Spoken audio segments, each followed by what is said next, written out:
Afterlife. Part 2. Tsukishima's point of view. I'm sorry, Hinata. We were at Hinata's house. We had to get Hinata home. He was crying non-stop at the hospital. He's still crying now, but at least he'll be more comfortable. They were both sitting on Hinata's bed. Hinata was still holding the phone he got from Kijiyama's bedroom. Sugawara senpai was hugging Hinata. Hinata must have no energy left in his body. He can't even hug senpai back anymore like he did at the hospital. His cries were more quiet now too. It's either he's still in shock or he's accepted that Kijiyama's gone. It's really hard to tell. I stayed by the door, standing. I've never been close with Hinata. I don't think it'd be right that I'm inside his bedroom. Sugawara insisted that I come with them here. So I stayed there but with the door open, even when Shuga senpai called me to come near them. My eyes followed Sugawara's hand as it caressed Hinata's hair. I wonder why looking at that made me stop breathing for a second. Tell Hinata I love him. I felt a cold breeze by my left ear as I heard someone say. I looked to my left but no one was there. I quickly looked back to where Shuga and Hinata were. Weird. Tsukishima, tell Hinata I love him. I looked once again to my left. I know you can see and hear me. Please tell him I love him. And make him remember his promise. I stared at him in shock. Please. I don't know why but I nodded just before I looked back to Hinata. I slowly headed towards the bed where they both were. I noticed Sugawara look at me as I neared them. Probably since I've been denying to enter the bedroom, and now I'm taking my time inside. Kneeling in front of Hinata, my hands went straight to his knees. Hinata must have noticed since I felt him flinch. Sugawara released Hinata from the hug, making Hinata face me. I tried to look into Hinata's eyes, but failed. His eyes were fixed on my hands that were on his knees. His eyes were too puffy now from all the crying. He loves you. His eyes turned to mine and stayed there for a few seconds.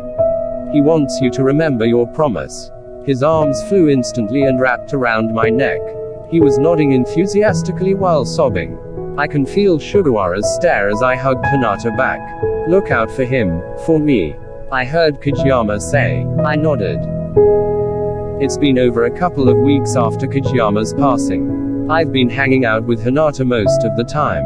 Not just because Kijiyama wanted me to. I really wanted to be there for Hinata. Maybe because I know he needed someone. Not necessarily me, just anyone. But I guess I'd rather be there than someone else. He's a lot better now actually. His smile was more visible recently. Thank you Tsukishima. I was lying on my bed. I just got home after having dinner at Hinata's. I was already used to Kijiyama popping out of nowhere all the time. This was the first time he popped inside my bedroom though. I just had dinner with him. You don't need to thank me, I said without looking at him. I mean Shoyo's been doing good. Thank you, no problem. I could sense he was walking to and from the door. What's up? You look worried about something. I finally shifted my head to face him. I only have a few days left Tsukishima. Brows furrowed, I moved to a sitting position to face him directly. What do you mean? He stopped walking and faced me too.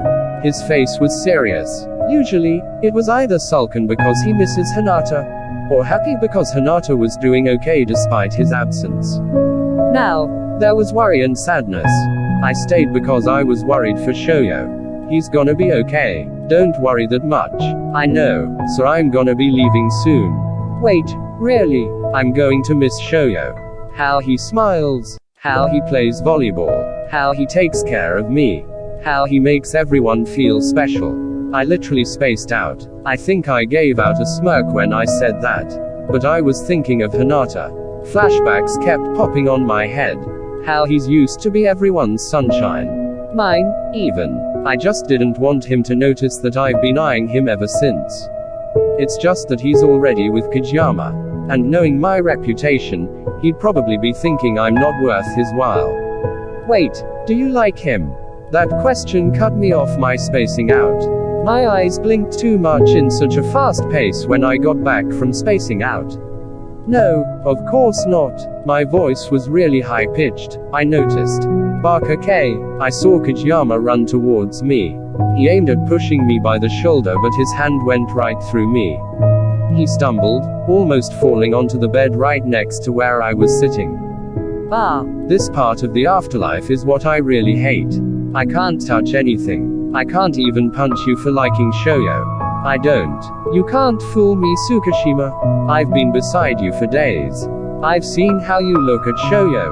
How you smile when shoujo smiles. That's probably how I looked like when I was alive. He sat beside me, crossing his arms. I sighed, defeated. Am I that obvious? So you really like him, huh? I scratched the back of my head, trying to sense how he's going to react. Sorry, he sighed back. It didn't surprise me really.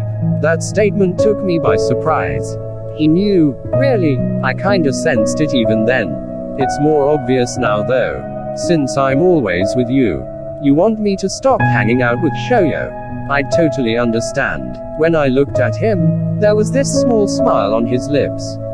You look weird, Kajiyama. The smile turned to a smirk. Weirder, he gave out a laugh. I just thought of an idea. I'm hoping this idea doesn't have anything to do with me. Of course it's gonna be all about you.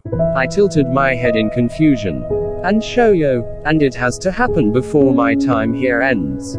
I untilted my head. Shit, Kajiyama, you can't go on planning my life, you know. I've already helped you out with comforting Hinata for losing you.